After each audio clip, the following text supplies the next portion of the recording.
यहां हम जितेंद्री नहीं हैं, हम मनोनिग्रही नहीं हैं, हमारा मन विषयों की तरफ जाता है तो यहां भजन सेवा स्वयं पकड़ लेती। नहीं, विषयों में मत जाओ। ये आश्चर्यमयी बात है कि हम विषय चाह रहे हैं और वृंदावन हमें भजन दे रहा है। यहां स्वार्थ भी उलट करके भजन बन जाता है, विषय सेवन की लालसा भी भजन बन जाती है। बड़ी विचित्र कोटि की यहां की महिमा है। आज ये पाना है, लेकिन प्रभु को पवा के पाना है, भजन बन गया। हमारा मन विषयों की तरफ जा रहा, बीच में ही वृंदावन उसे पकड़ लेता है और भजन की तरफ मोड़ता है, बार बार ऐसा। तो एक बार वृंदावन विशेष कृपा करके फिर सदा सदा के लिए भजन में डुबो देता है। और यहां के भजनानंदियों को सबसे बड़ी महिमा की बात यह देखी कि उनको अपने भजनानंदी होने का अभिमान नहीं है। कल एक संत भगवान पधारे, 19 वर्ष की अवस्था से वृंदावन वास कर रहे हैं, वृद्ध हो गए, भजन करते।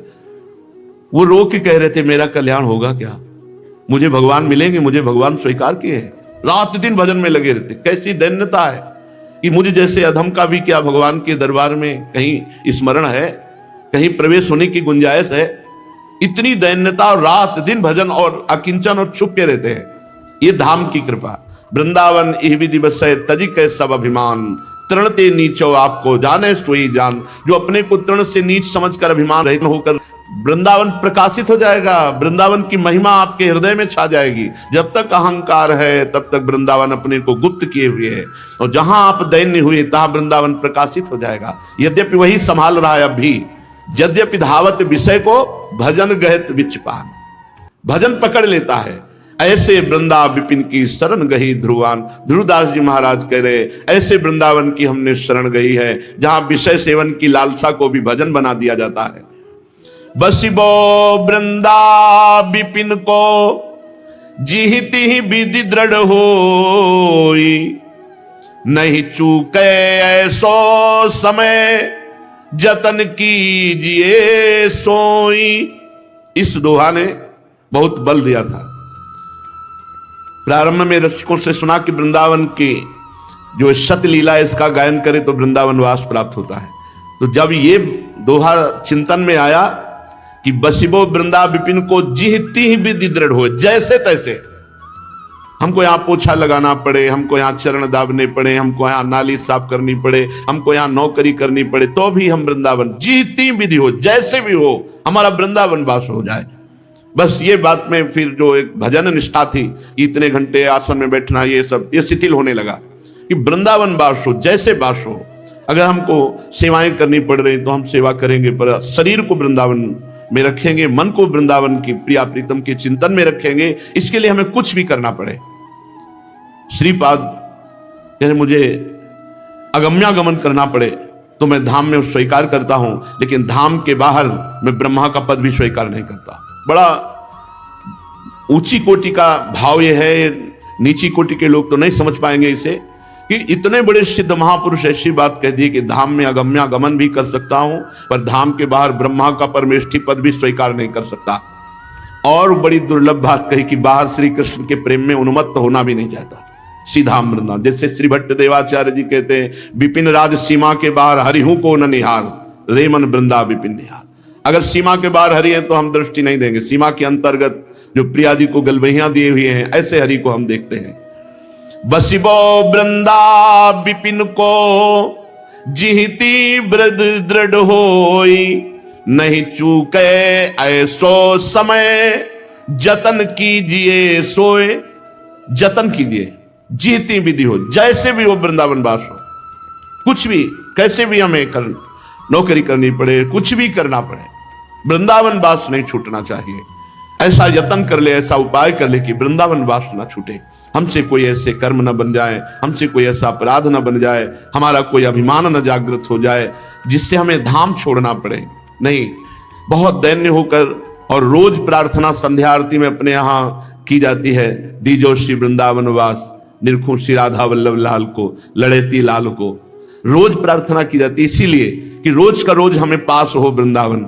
हे लाडली, जीवन में हमारे कभी ऐसी कोई घटना ना घटे, कोई ऐसा कर्म ना बन जाए, कोई ऐसा संयोग न बन जाए जिससे हमें धाम से बाहर जाना पड़े।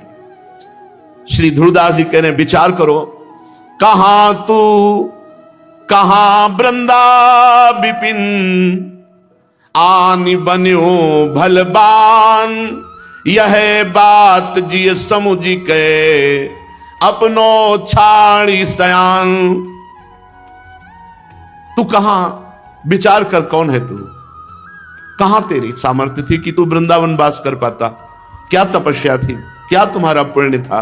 क्या तुम्हारे भाग्य थे? नहीं, जिनको वृंदा विपिन है कृपा तिनय की होए, वृंदावन में तबे तो रान पाइए सोए। मेरी लाडली जू ने कृपा कर दिया, इसलिए कह रहे हैं कहां तू कहां, और कहां वृंदा विपिन आनि बन्यो भलबान। बहुत बढ़िया दांव लग गया। कहां तू और कहां वृंदा विपिन, जिस वृंदा विपिन की बड़े बड़े लोकपाल ब्रह्मादि आकांक्षा करते हैं वास की, और उन्हें नहीं प्राप्त है, वो अपने जैसे अधमों को प्राप्त हो गया। तो कह रहे बहुत बढ़िया दांव लग गया, आनि बन्यो भलबान। अब यह बात जी समझ के, हृदय में बात समझो कि दांव लग गया, बहुत बड़ी वस्तु हमें प्राप्त हो गई, श्रीधाम वृंदावन का वास। देखो जरा विचार करके देखो, तो हम जब कहते हैं कि हम वृंदावन वासी हैं, ये कितनी बड़ी बात, जिसके लिए उद्धव बड़े बड़े महापुरुष ईश्वर कोटि की याचना करते हैं। लाडली जी ने मुझे जैसे अधमों को पास दे दिया, बास करो वृंदावन। यह बात जी समझ के अपनो छाण से अब चतुराई छोड़ दे और अखंड वृंदावन वास का नियम ले ले कि इस रज से हमारा ऐसा संबंध है कि जीते जी तो जाएंगे नहीं, मरने के बाद भी इसी रज में मिलेंगे। देखो ये मानव देह बड़ा कीमती है पर क्षण भंगुर है, तो धैर्य पूर्वक विषयों का त्याग कर दे। ये विषय क्षण भंगुर हैं, एक क्षण भोगो लगता है सुख हुआ, दूसरे क्षण फिर तृष्णा जागृत होती, नहीं फिर देखो भोग कर फिर सुख मिलेगा। पूरा जन्म के जन्म इसी बात में चले जाते हैं। इसलिए तेरा क्षण भंगुर शरीर है, विषय ये सब चंचल नष्ट होने वाले हैं। तेरा जीवन कौड़ी के दाम का है, कौड़ी के दाम का। कैसे कौड़ी के दाम? अगर तुमने भजन नहीं किया, प्रिया प्रीतम की प्राप्ति नहीं की, खूब रुपया कमा लिया, खूब महल बना लिया, सब भोग सामग्री एकत्रित कर ली, मरोगे तो क्या तुम्हारे साथ जाएगा? तो हुआ ना सब जीरो, कुछ तुम्हारे हाथ नहीं। जो पाप कर्म और पुण्य कर्म की वही तुम्हारे साथ है। इसलिए कह रहे कौड़ी बदले ले तू। तेरा जीवन क्या है? कौड़ी। माया में अनंत जन्म व्यतीत कर दिए और मिल क्या रहा है? अखंड वृंदावन धाम का वास।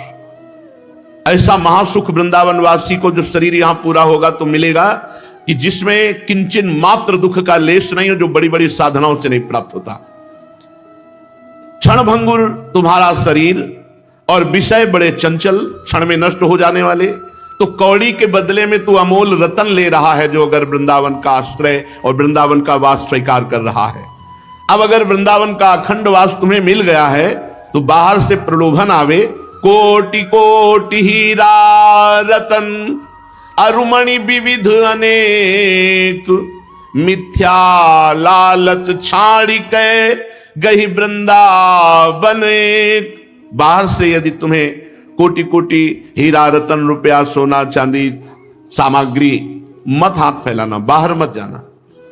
लोगों को ये लगता है कि भगवान के भजन करने से दुखों की निवृत्ति पता नहीं होती कि नहीं होती। अरे सुख चरणों में लौटता है, ऐश्वर्य पीछे घूमता है। क्या समझते हो?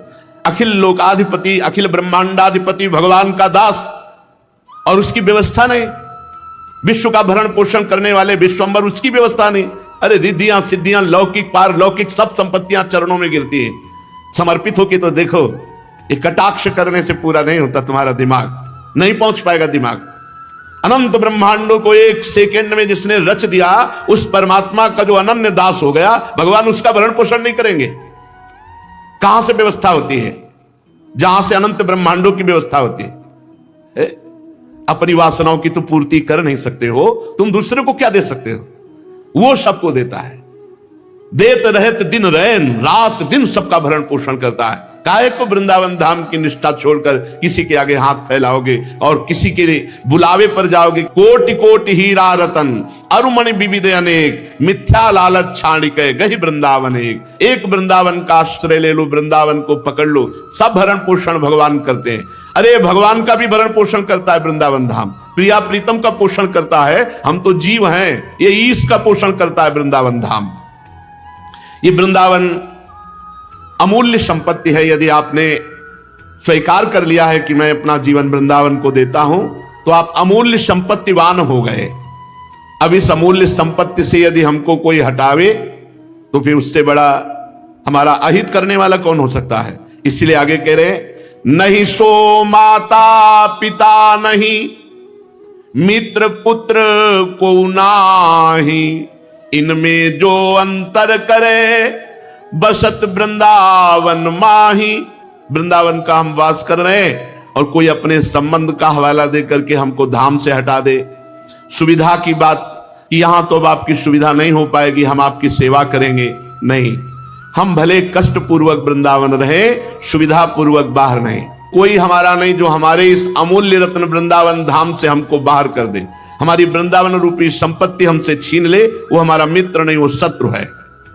नाते जेते जगत के ते सब मिथ्या मानी, सत्य नित्य आनंद में वृंदावन पहचान। जितने नाते हैं, माता पिता पुत्र पत्नी संबंध, ये सब चंद्र दिनों के हैं। पहले जन्म में भी रहे होंगे माता पिता पत्नी पुत्र परिवार, उनकी याद भी नहीं है। ऐसे ही इस जन्म के परिवार की भी याद नहीं रहेगी। ये सब मिथ्या कुछ समय के लिए है।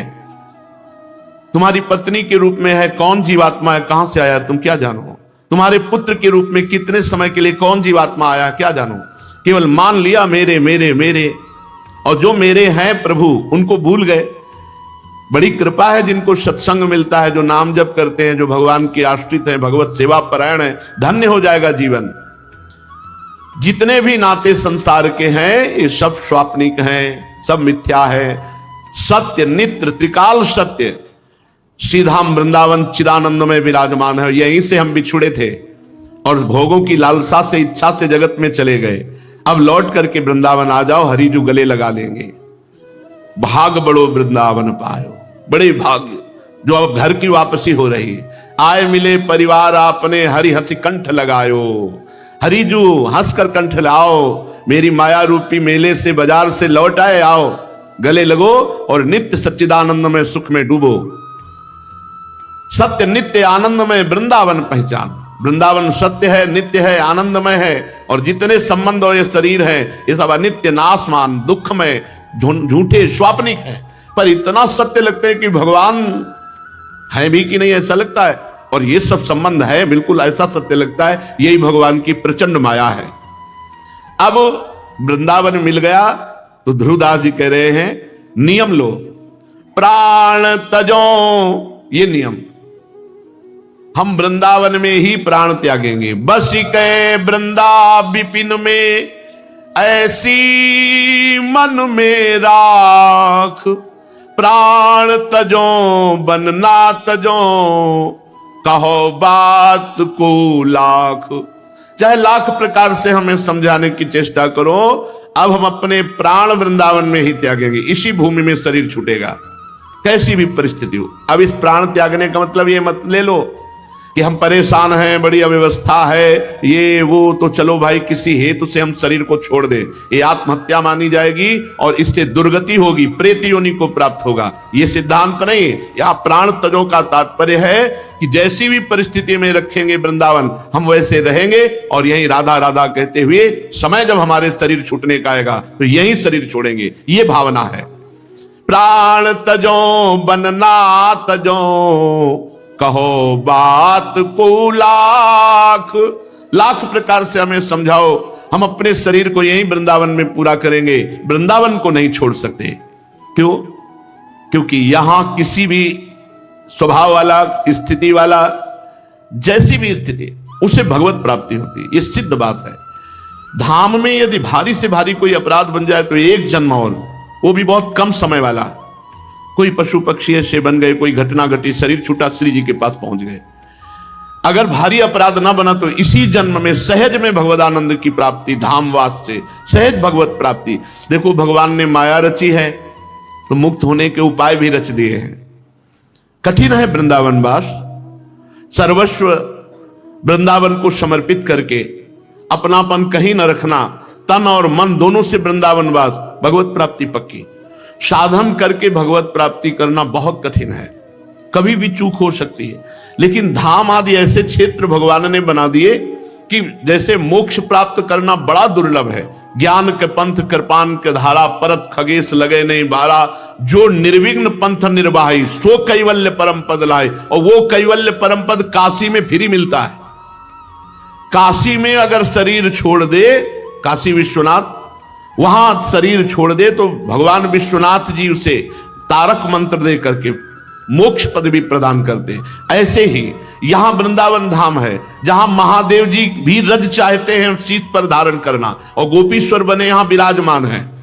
ये वो धाम है जहां शरीर छोड़ने पर प्रियालाल के प्रेम स्वरूप भाव देह की प्राप्ति होकर नित्य वृंदावन का सेवन, चिदानंद वृंदावन का सेवन, जो मोक्ष सुख को भी लघु कर देने वाला है। ये धाम है जहां काशीनाथ विश्वनाथ स्वयं आकर के गोपी बनकर के यहां विराजमान है गोपीश्वर रूप में। ये वो धाम है मोक्षाधिपति, मोक्ष देने वाले शिव भी जिस प्रेम की याचना के लिए यहां रज चढ़ाते हैं अपने माथे पर, जिस प्रेम में डूबने के लिए भगवान से प्रार्थना करते हैं, किशोरी जी से कृपा कटाक्ष चाहते हैं, ये वो परम धाम है।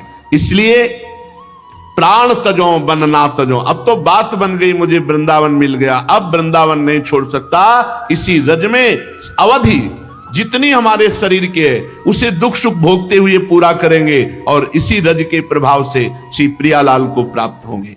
चलते हैं श्रीमद् भागवत महापुराण।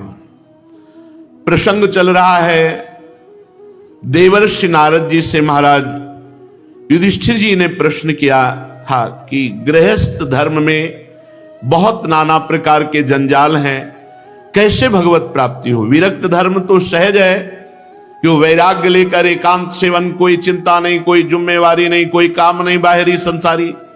गृहस्थ को तो नाना प्रकार के कार्य हैं, वो नाना प्रकार के कार्य करते हुए विरक्त को जो परम पद प्राप्त होता है उस परम पद को कैसे प्राप्त करें। तो आपने कल सुना, पर पुनः सारांश में बता देते हैं कि जो भी कर्म किया जाए वो श्री भगवान को अर्पित किया जाए। कुछ ऐसी तिथियां कल बताई गई थी जिनमें स्त्री सहवास निषेध है, अपनी स्त्री से भी सहवास करने पर महान पाप लगता है। आए हुए अतिथि का सेवन, संत महात्माओं का सेवन, कल वर्णन हुआ था कि भगवान यज्ञ में जितना तृप्त नहीं होते उतना साधु वैष्णव ब्रह्म ऋषियों के मुख से पवाने पर भगवान बहुत प्रसन्न होते। जब उनके मुख में अन्न जाता है तो भगवान तृप्त होते हैं। तो गृहस्थ धर्म में साधु महात्माओं का सेवन, अतिथि सेवन, जो भी कर्म भगवान को अर्पित किया जाए और धर्म पूर्वक धन कमाया जाए। अधर्म पूर्वक धन कमाकर अपने परिवार का पोषण करने वाला नरक को प्राप्त होता है। धर्म पूर्वक धन कमाकर अपने परिवार का पोषण करते हुए वो सारे कर्म भगवान को अर्पित करके नाम जप करते हुए वो भगवान को प्राप्त होता है। अब वर्णन करते हैं मोक्ष धर्म, मोक्ष की प्राप्ति, आवागमन चक्र से मुक्त हो जाना कैसे होता है। देवर्षि नारद जी ने कहा किसी किसी की निष्ठा कर्मयोग में होती है, वो कर्मयोग से मोक्ष को प्राप्त होता है।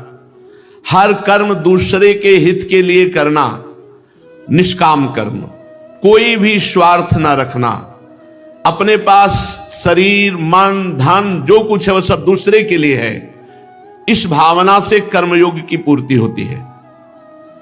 कुछ लोग तपस्या योग के द्वारा भगवान की प्राप्ति करना चाहते, कठोर तपस्याएं, व्रत उपवास, जल में खड़े होकर मंत्र जप करना, धूप में बैठ करके गर्मी सर्दी बरसात सब सहना, ये अपने धर्म के लिए जो कष्ट सह करके उसकी पूर्ति की जाती है उसे तपस्या कहते हैं।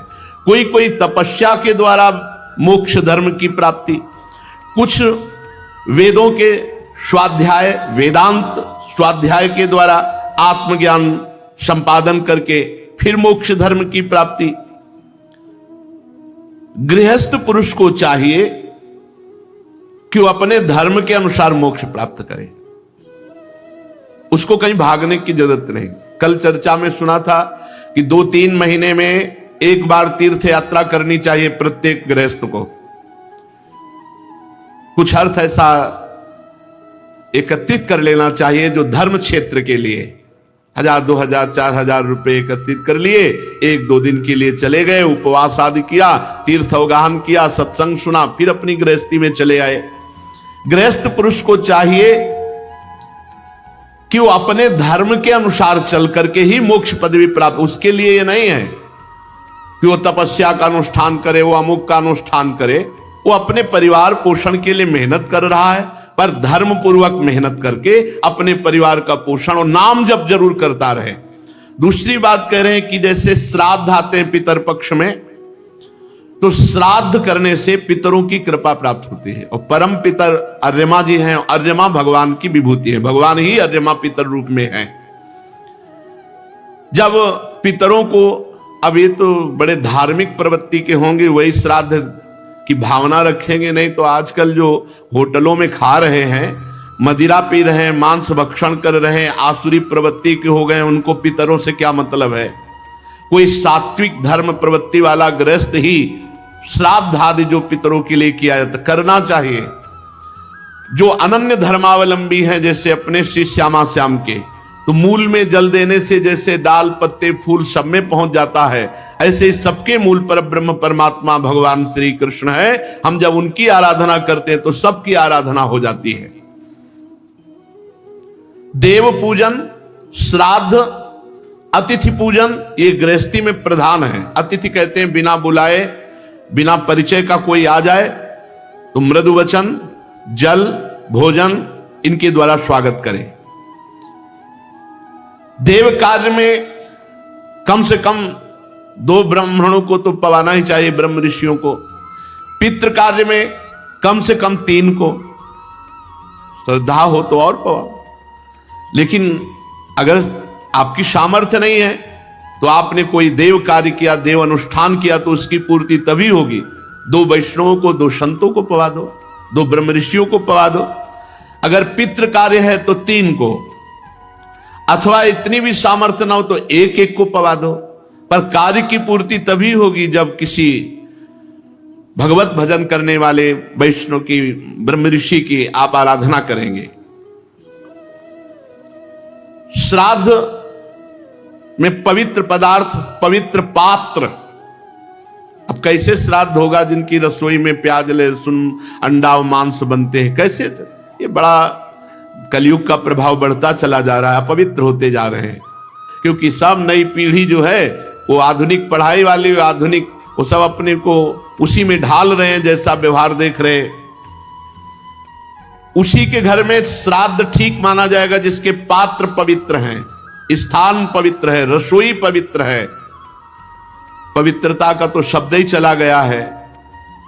अब कोई बिरला ऐसा होगा जो शौच के वस्त्र पवित्र करे, नहीं तो शौच लगी ऐसे गए, वैसे पहने, वैसे हाथ धोए, बस ऐसे निकल पड़े, पूरा घर अपवित्र, पूरी वस्तुएं अपवित्र, जो भगवद अर्पित देव पूजन, पितृ श्राद्ध आदि करने योग्य ही नहीं रह जाते।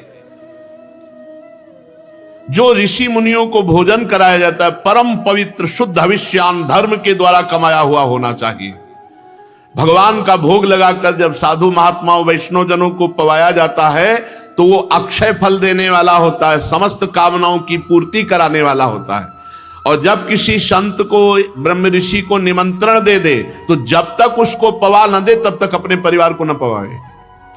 निमंत्रण दिया है, या किसी देवता का पूजन है, या किसी ऋषि का निमंत्रण है, या पितर तर्पण है, या किसी को भी निमंत्रण दिया गया है, तो निमंत्रित व्यक्ति को जब तक भोजन ना पवा दिया जाए तब तक अपने परिवार को भोजन निषेध किया। यह अपने घरों में ये देखते, छोटा बच्चा भी तो रोक दिया जाता था, नहीं, जो राजभोग दोपहर का बन रहा है, जिसके लिए निमंत्रण दिया गया है, कोई भी रसोई स्पर्श नहीं करेगा जब तक वो पा नहीं जाएंगे, और वो पा के गए फिर पूरा परिवार पावे।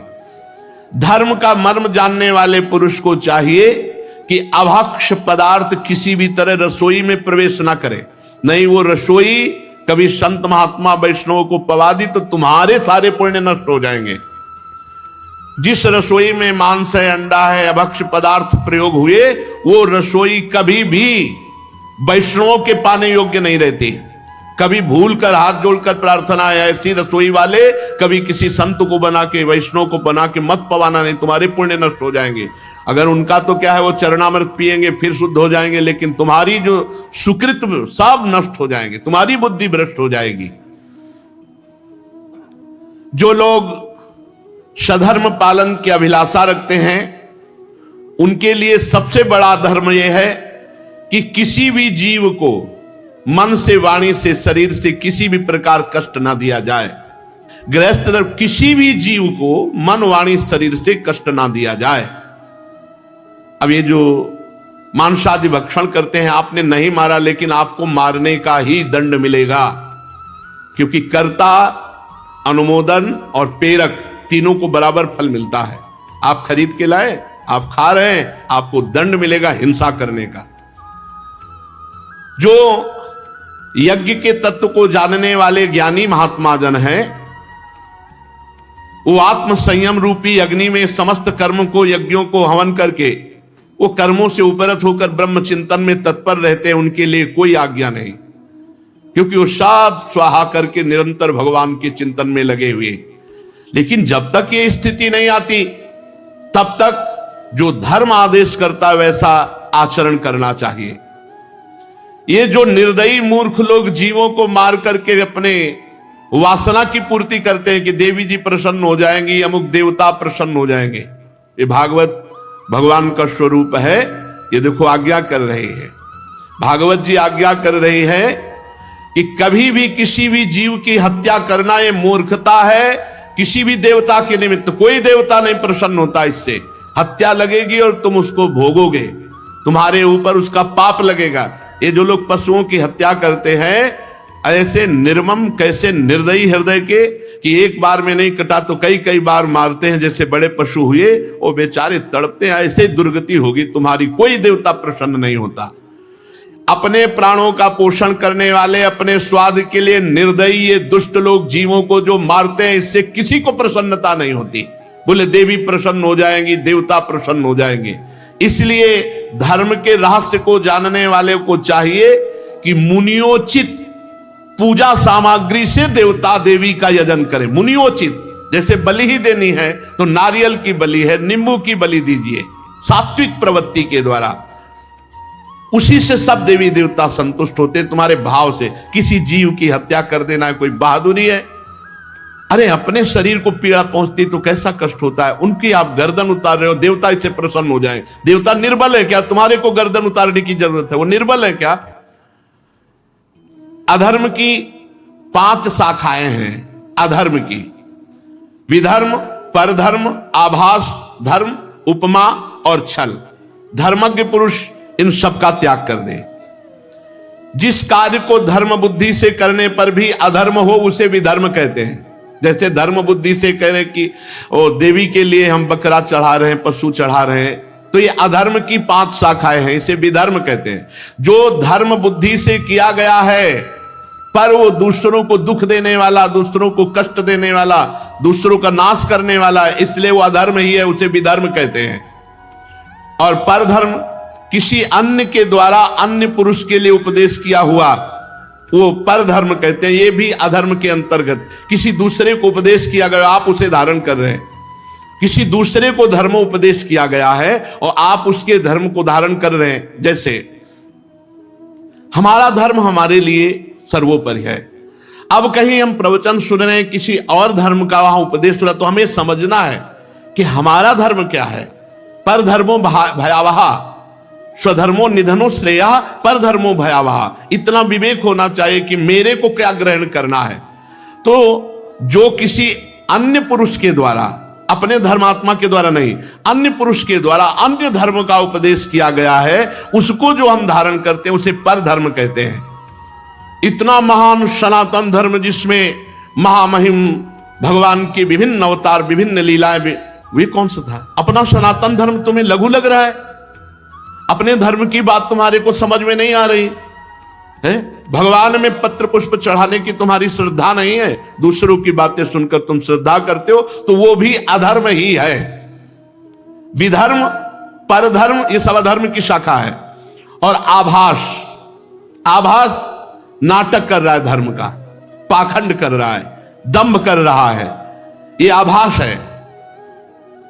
दिखावा कर रहा है धर्म का, धर्म बिल्कुल नहीं है उसे, वो भी अधर्म ही है। पाखंड, दंभ, दिखावा, उपमा, ये सब आभास के अंतर्गत आता है। आभास धर्म, विधर्म, परधर्म, आभास, उपमा, छल। शास्त्र वचनों को अपनी वासना पूर्ति के लिए दूसरी तरह से अर्थ बता देना लोगों को, जिससे हमारी वासना की पूर्ति हो, हमारी इच्छा की पूर्ति हो, हमारी जेब पुष्ट हो, उसे छल कहते हैं। जैसा लिखा है वैसा पढ़ो, या उसका भाव समझ में आ रहा है तो जैसा भाव समझ में आ रहा है ठीक महापुरुषों से मिलता हुआ वही शब्द निकलना, मनमानी नहीं। भजन है नहीं, साधना है नहीं, तपस्या है नहीं, तो शास्त्र की बातों को कैसे समझोगे?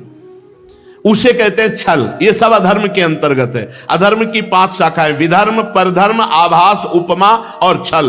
धर्मज्ञ पुरुष को इन 5 अधर्मों का त्याग कर देना चाहिए।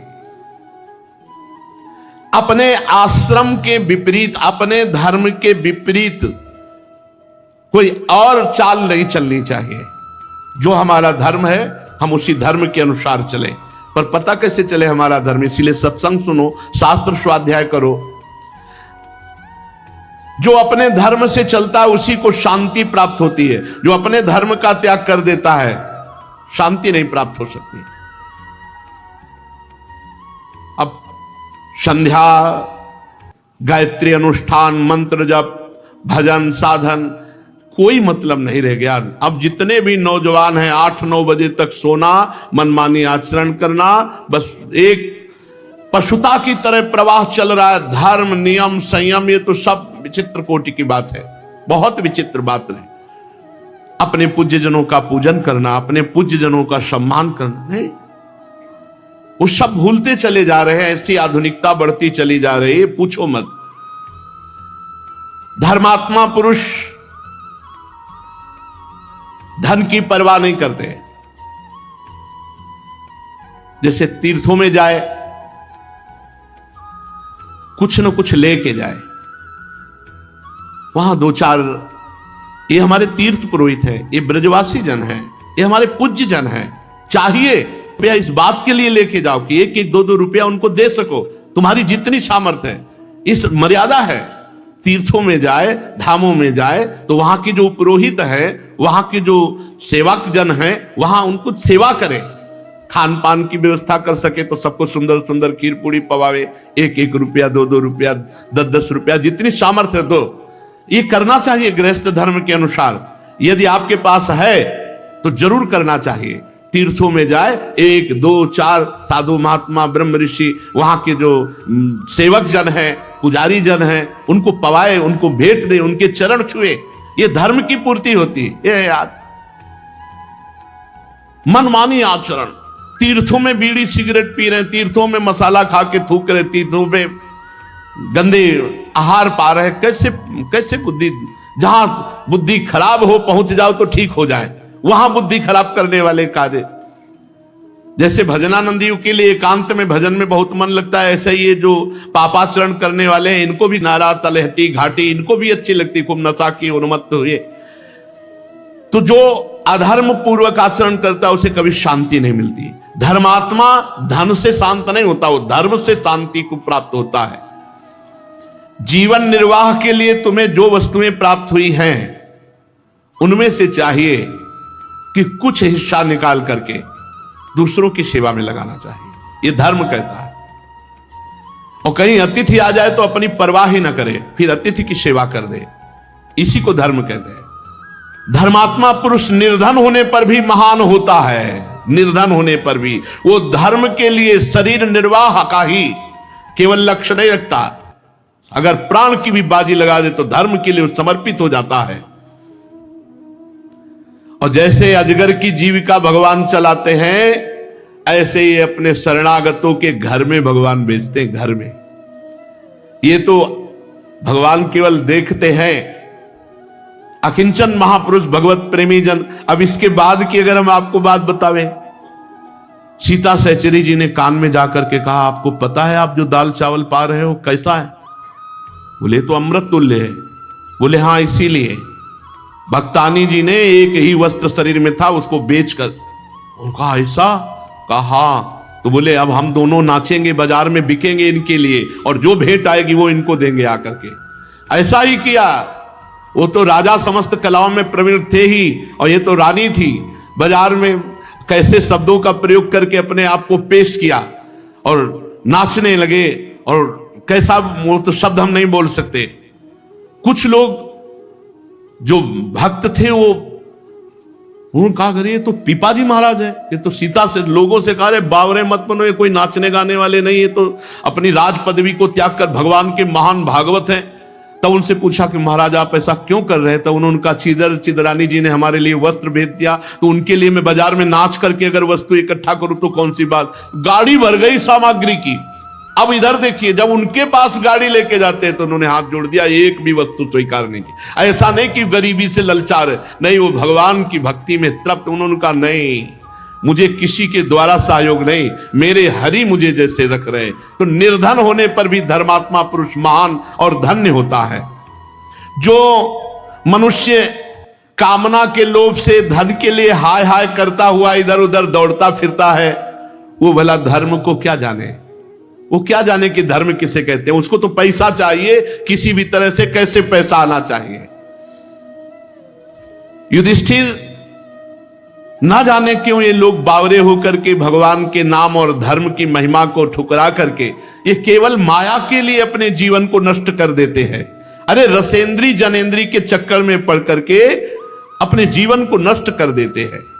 जो संतोषी नहीं है वो चाहे साधु वेश धारण कर ले, चाहे गृहस्थी में, चाहे जहां, वो इंद्री लोलुप ना तेजस्वी हो सकता है, ना विद्वान हो सकता है, ना तपस्वी हो सकता है, ना यशस्वी हो सकता है। उसका सब क्षीण हो जाता है, उसका तेज, विद्या, तपस्या, यह सब नष्ट हो जाता है। जो धन लोलुप होता है, चाहे वो गृहस्थ हो चाहे विरक्त हो, विवेक उसके अंदर हो ही नहीं सकता। जो धन का प्रेमी है, धन का प्रेमी विवेकवान नहीं होता। अरे भूख प्यास मिटाने के लिए भगवान सबकी व्यवस्था करते हैं, पूरे विश्व की करते हैं, वासनाओं की पूर्ति की नहीं करते।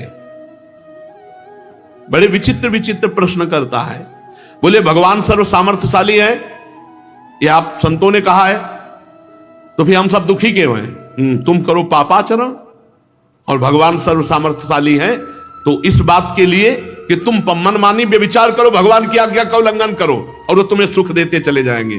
तो उन्होंने कानून बनाया है, अवश्यमेव भोक्तव्यम कृतम कर्म शुभाशुभम। हां, अगर भगवान की शरण में चले जाओ तो कह रहे अपिचेत सुदुराचारो, है वो सामर्थ्यशाली, अपिचेत सुदुराचारो भजते माम अनन्य भाग साधुरेव समंतव्या सम्यक व्यवसिता। ऐसा भगवान खुला कह रहे हैं कि चाहे चराचर का द्रोह करने वाले आओ मेरी शरण में, सन्मुख होए जीव मोहि जबहि जन्म कोटि अघनासो कोटि विप्र बदला गए जाहु। कह तो रहे सर्व सामर्थ्यशाली, आप शरण में नहीं आओगे, मनमानी पापाचरण करोगे और फिर कहोगे देखें भगवान बचा ले, तो नहीं बचाएंगे और धक्का लगा देंगे, क्योंकि तुम उनकी आज्ञा का उल्लंघन कर रहे हो। तो धक्का है माया, और माया को भेज देंगे, रौंद इसको। वही काम क्रोध लोभ मोह मद मत्सर, शरण में होकर पुकारो भगवान को तो बचा लेंगे, और तुम चैलेंज करो उनको तो फिर तो माया बहुत बलवती है। ये खान पान भोग नाना प्रकार की वासनाओं में लग करके पूरा जीवन लोग नष्ट कर देते हैं। यदि मनुष्य पृथ्वी की समस्त दिशाओं को जीत ले, जितने शरीर है सब उसके अधीन हो जाए, जितने भोग है सब, तो भी वो कभी तृप्त नहीं हो सकता। तृप्ति मिलेगी तो भगवान के भजन से मिलेगी। अब कछुनाथ न चाही मोरे, जब केवट जी चरण पखार रहे तो अति आनंद उमगी अनुरागा चरण सरोज पखार न लागा। अब जो आनंद आया चरण सरोज पखारने में, तो कह रहे अब कछुलाथ न चाहिए, बहुत काल में कीन मंजूरी, आज दिन सब विधि भल पूरी। अब नहीं नाथ, अब मुझे नहीं चाहिए। गोस्वामी तुलसीदास जी कह रहे जाकी कृपा लवलेश ते मतिमंद तुलसीदास हो, पायो परम विश्राम राम समान प्रभु। परम विश्राम मिल गया, अब दौड़ भाग मिट गई।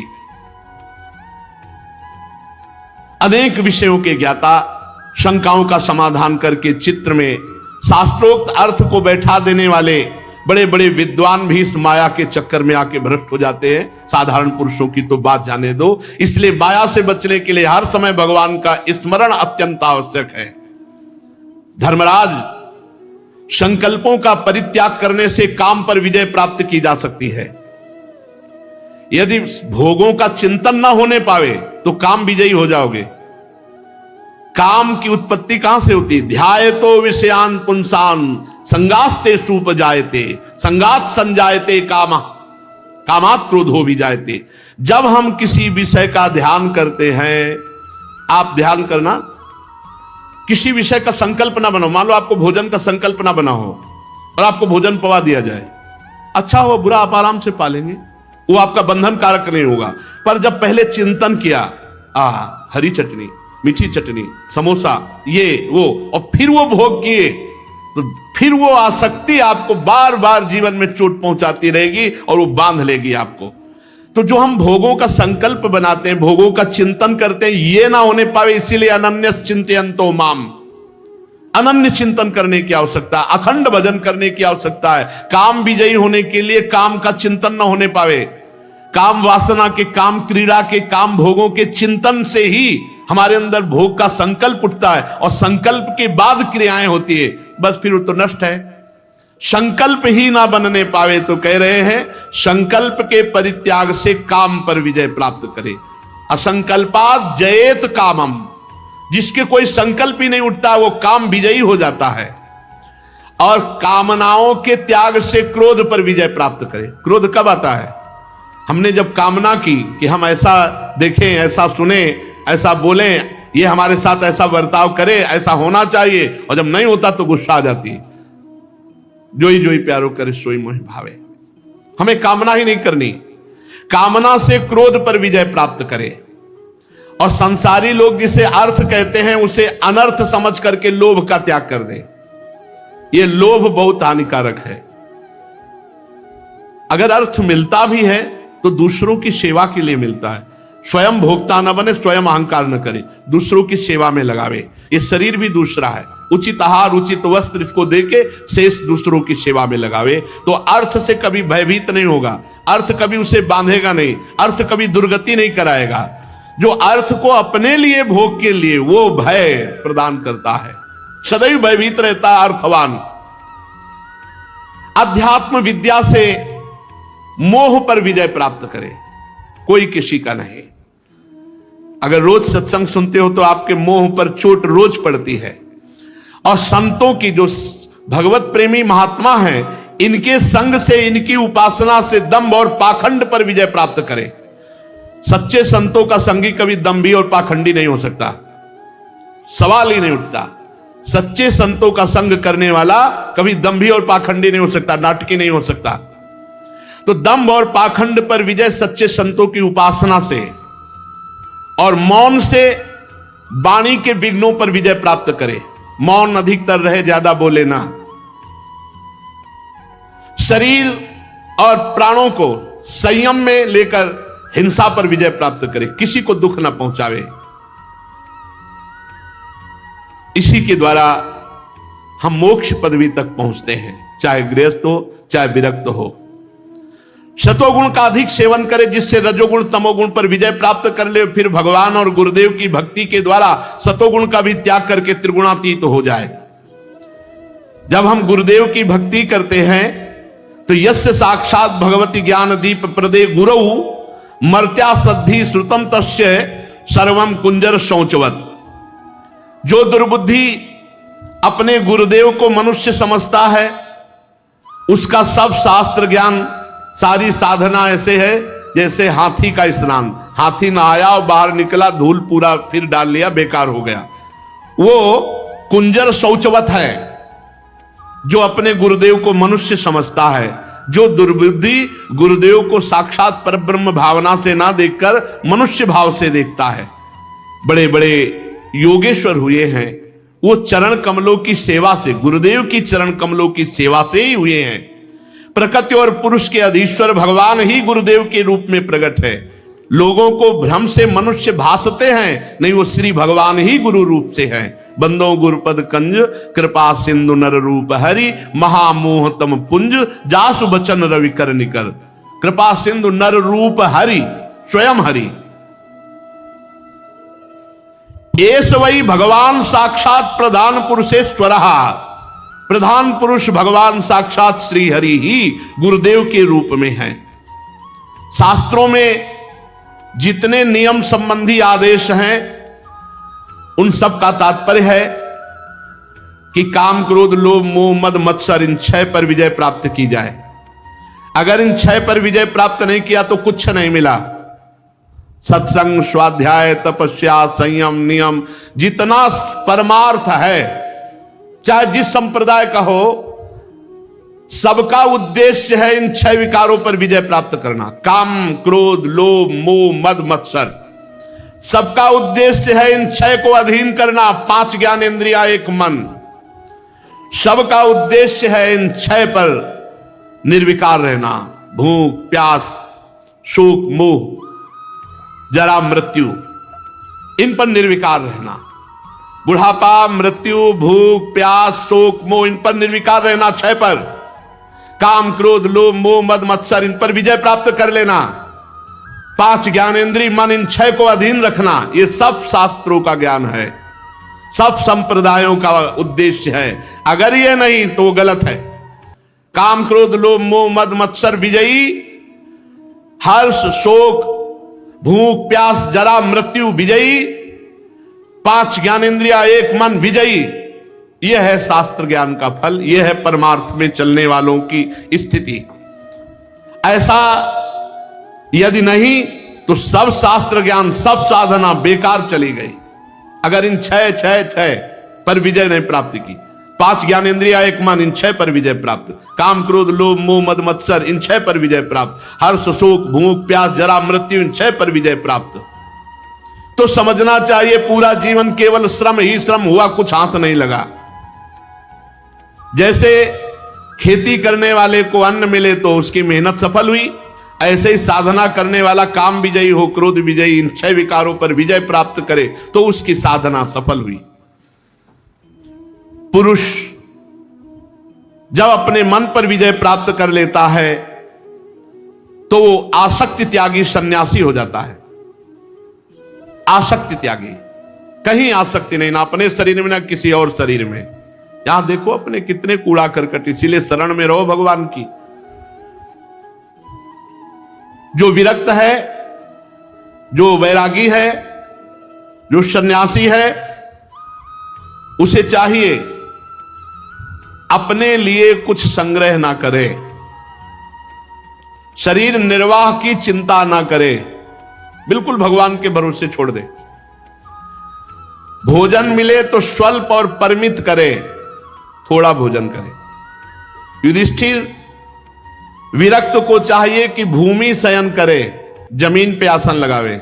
गुरुदेव भगवान 20 वर्ष 25 वर्ष से देख रहे, वही रहनी में कोई अंतर नहीं, शरीर स्वस्थ हो या अस्वस्थ, जमीन पे वही चटाई और एक वस्त्र बिछा उसी पे, वैसे भूमि शयन। तो भूमि शयन बड़ा लाभ है, भूमि शयन ही करना चाहिए, विरक्त को भूमि शयन ही करना चाहिए। बिल्कुल, हम एक परमहंस जी को देखा है, वहां बिंदौर इछावर भ्रमण करते थे उस समय हम, तो कुआं में स्नान कर रहे थे तो आवाज आई, नारायण एक कमंडल जल मिलेगा। ऐसी मृदु ब्रह्मबोध संपन्न महापुरुष के वचन। अचानक जटा हटाई, देखा एकदम तेजो में ब्रह्म स्वरूप, एक अचला केवल लगा, काठ का कमंडल छड़ी, साष्टांग दंडवत होगा। ये तो मानो जैसे आकाश से अमृत वर्षा हो गई हो, ऐसे ब्रह्मलीन महापुरुष। एकदम घबरा गए हम उनके रूप को देख करके। कमंडल में जल दिया। हम कहा महाराज आप कहाँ जा रहे हैं? बोले सोच स्नान करने जा रहे हैं, क्योंकि आज रात्रि तो कहीं ना कहीं रुकना पड़ेगा, तो यहाँ रुक सकता है। हम कहा महाराज यह हो भाग्य। तो बोले आप यहाँ के मानते? हम कहा नहीं, हम भी भ्रमण कर रहे हैं, यहाँ आज रुके हुए हैं। तो बोले हम स्नान करके आ रहे हैं, तखत में बढ़िया गद्दा बिछवा के, तो जो ही आए सो हाथ दे। उनका नहीं, हम ऐसे आसन पर नहीं बैठते जिससे उतरना पड़े, हम सदैव ऐसे आसन पर बैठते जहां से कोई हटा न सके। और एक टाट बोरा पड़ा था, ऐसे बोरा बिछाया, उसी बोरे पे शयन किया। रात में देखा कि थोड़ी देर लेटे, बस पद्मासन में बैठ गए, पूरी रात पद्मासन। तो रात में तो बात नहीं कर सकते थे। जब सुबह यमुना स्नान के लिए चले तब हमने कहा महाराज जी आपका पद्मासन, अब हम भी लगाते थे पर कहाँ हो, 8-10 घंटे एकदम बिल्कुल शून्याकार। तो उनका अभ्यास ऐसा। तो उनका महाराज जी हम आपके साथ चलेंगे। बोले नहीं रह सकते आप हमारे साथ।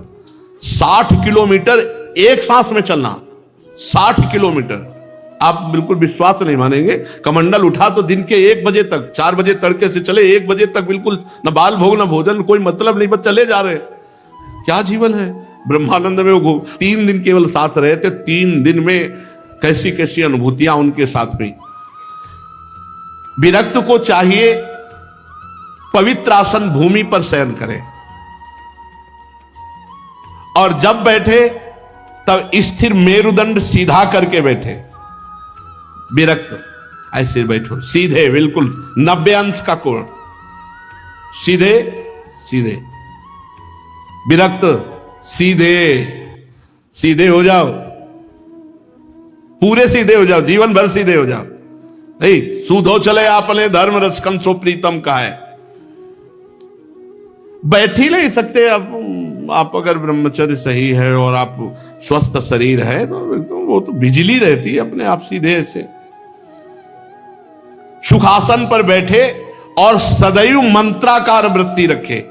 यहां देशे शुचौ समय राजन संस्थाप्य सन्मात्मनः स्थिरम समम सुखम तस्मिन शीतोरजंग ओम इति। मंत्राकार वृत्ति रखे।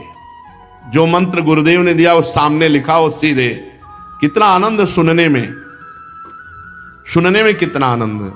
आपको तो बोलना नहीं पड़ता, शांत बैठे एकदम मंत्राकार वृत्ति सीधे सुन। कितना बढ़िया आनंद की घंटा 1.5 घंटा तो बिल्कुल हिलने की जरूरत नहीं। 1.5 घंटे तो आराम से बिना हिले बैठा जा सकता है, शांत मंत्राकार वृत्ति करते हुए। और संकल्प विकल्प बनने ना पावे, कोई भी संकल्प विकल्प अंदर ना बनने। इसके बाद यहां जाना, ये करना, कुछ नहीं, शांत मंत्र में केवल वृत्ति लगाओ। मंत्र पे वृत्ति लगाने के लिए नासाग्र दृष्टि रखो। नासाग्र दृष्टि समझते? यहां दोनों दृष्टि करो ऐसे ऐसे, और वही मंत्र लिखो। बार बार सामने खुले में मंत्र लिख रहे हैं, चल रहा है मंत्र। नासाग्र दृष्टि। अगर ब्रह्मचारी नहीं तो खोपड़ी दर्द करने लगेगी, देखना यहां, फिर ये सब दर्द करने लगेगा, थोड़ी देर में लगेगा वो। ब्रह्मचर्य इसीलिए मेन नींव है इस अध्यात्म की। नासाग्र का अग्रभाग, ये बहुत एकाग्रता, बहुत जोर की एकाग्रता होती है। आप ऐसे करो, आधा घंटा ऐसे बैठो, शांति से बैठो, आधा घंटा रोज करो नासाग्र दृष्टि। अगर नासाग्र दृष्टि न कर पाओ तो एक दृष्टि करो, कोई एक बिंदु लगा लो दीवार में, एक बिंदु कोई जो आराम से आप दृष्टि ऐसे सहज में, और बस ऐसे खुला रखो। अगर आंसू आने लगे 1 सेकेंड मूंद लिया, फिर खोल लिया ऐसे।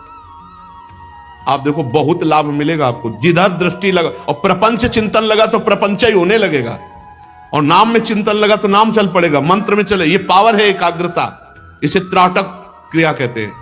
त्राटक क्रिया, किसी एक बिंदु पर दृष्टि लगा देखो, बहुत आनंद आता है। आनंद वाले मार्ग पे चलोगे तभी तो आनंद मिलेगा।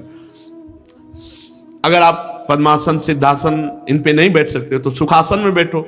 इस पे नहीं बैठ सकते हो, ये दीवाल में लग करके बैठना, बड़ा बूढ़ा रोगी भोगी उनकी तो चलेगी, योगी की नहीं चलेगी। हाँ बीमार हो तो बात अलग है कि अब चलो किसी सारे बैठे हैं, कोई बात नहीं। दीवाल में लग के बैठना ये तो हमें तो बिल्कुल पसंद नहीं, और बैठना भी नहीं चाहिए। वीर हो करके, बहादुर हो करके कायरों वाले मार्ग में नहीं चला जाता। अरे शरीर ही देखो, इस ढांचे को बचपन से मोड़ते हैं तो ऐसे ऐसे लोग देखने को मिले, ये कहीं से भी मोड़ सकते हैं। अभ्यास किया ना तो हम तो मुड़ने के लिए नहीं कहते, सीधे रहने के लिए कहते। सीधे बैठो ऐसे, नासाग्र दृष्टि या एकाग्रता आज से करके देखना। 5 मिनट से शुरू करो, कहीं एक बिंदु में दृष्टि लगा के।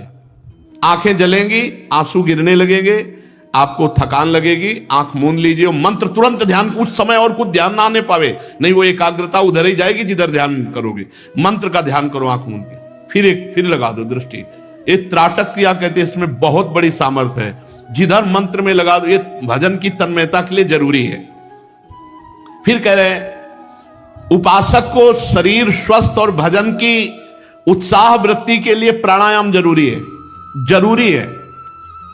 हमने देखा है महापुरुषों को, गुरुजनों को भी देखा करते हुए, छत पे निकल गए एकांत में और 10-15 मिनट तो प्राणायाम व्यायाम करना चाहिए। प्राणायाम के लिए 15-20 मिनट समय तो निकाल ही लो। एक होता है पूरक, कुंभक, रेचक, ऋतु के अनुसार होता है। जैसे सर्दी का समय है तो हम दाहिने से शुरू करेंगे, गर्मी का समय तो बाएं से शुरू, बायां चंद्र स्वर होता है, ये शीतल होता है। गर्मी का समय है, बरसात का समय तो बाएं से शुरू करेंगे, और सर्दी का समय तो दाहिने से। अब जैसे बाएं को बंद किया और दाहिने से शुरू किया, तो दाहिने से 10 मंत्र घसीटो, फिर इसको रोक लिया, अब कम से कम 20 मंत्र बीच में रोक लिया, फिर छोड़ा 10 मंत्र। इसे पूरक, कुंभक, रेचक कहते हैं। और ये प्राणायाम बहुत ही आपके लीवर, फेफड़े सबके लिए, क्योंकि इसमें खींचा गया और फिर डबल रोका गया, फिर तो जितनी अंदर की गंदगी वो बहुत से ऐसे अंग हैं हमारे जिन पर क्रिया नहीं हो पाती, तो प्राणवायु उनको पवित्र करती, उनको पावर। दवा कोई वर्जिश से बेहतर नहीं, नुक्सा है कम खर्च बाला नसेन, शक्ति बढ़े फुर्तीला है, चोट न अधिक पिराए, अन्न पचे चंगा रहे, कसरत सदा सहाय। उपासक बहुत इससे बल मिलता है, बहुत इससे बल। कई दिन भूखे रहने पर भी प्राणायाम के बल से हम कभी निराश, हताश, उदास नहीं हुए। जब काम से व्याकुल होता है, चित्त इधर उधर भटकता है, देखो यतो निश्चरति मना काम हतम भ्रमत, पूरा उपाय बता रहे हैं अगर पकड़ पाओ। ततस्तत उपाहरते हृदय रुंध्यात क्षणैर्बुधा। बुद्धिमान पुरुष को चाहिए कि जब काम की चोट लग रही होगी और चित्त घायल हो रहा है, भोगों के लिए तड़प रहा है, उस समय बिल्कुल रफ्तार से मंत्र चलाओ, उसको चिंतन करने का अवसर न दो। लेकिन उस समय मंत्र ही भूल जाएंगे, उसका जादू है, काम का प्रभाव है। उस समय नाम मंत्र भूल जाएंगे, तभी वो अपना प्रभाव दिखा पाएगा। धीरे धीरे मन को कैद कर लो, जो काम की तरफ भाग रहा था उसे नाम और मंत्र में लगा दो। जब साधक निरंतर इस प्रकार अभ्यास करता है तो जैसे ईंधन ना मिलने पर आग बुझ जाती है, वैसे चित्त निष्काम हो जाता है। ऐसा नहीं कि जीवन भर सताता रहता है, फिर वो निष्काम हो जाता है। इस प्रकार जब काम वासनाएं चोट करना बंद कर देती है तो समस्त वृत्तियां भगवदाकार, चित्त ब्रह्मानंद के संस्पर्श में मगन हो जाता, फिर कभी उस हृदय में काम स्फुरण नहीं होता। जो विरक्त वैरागी धर्म अर्थ काम के मूल गृहस्थाश्रम का त्याग कर दिया है, फिर वो उसी अपने परिवार से प्रेम करने लगता है, वैसे ही गृहस्थाश्रम का सेवन करने लगता है, तो दुर्गति को प्राप्त होता है। शास्त्र है, आज्ञा कर रहा है, कह रहे हैं यह प्रवज्य गृहात पूर्वम त्रिवर्गावपनात् पुनः यदि सेवेतान भिक्षु सा वै वान्तस्य पत्रपहा। ऐसा वो वैरागी है जो परिवार से विरक्त होकर पुनः परिवार में मोह करके वही काम आदि त्रिवर्ग का सेवन करता है, वो उगले हुए को खाने वाले के समान होता है, उसकी दुर्गति होती है। जिन्होंने अपने शरीर को अनात्मा माना, इसको मृत्युग्रस्त देखा, इसे विष्ठाक्रमी राख का ढेर समझा, वो विरक्त फिर उसे आत्मा मानकर फिर अपने परिवार के मोह में कैसे फंस सकता है।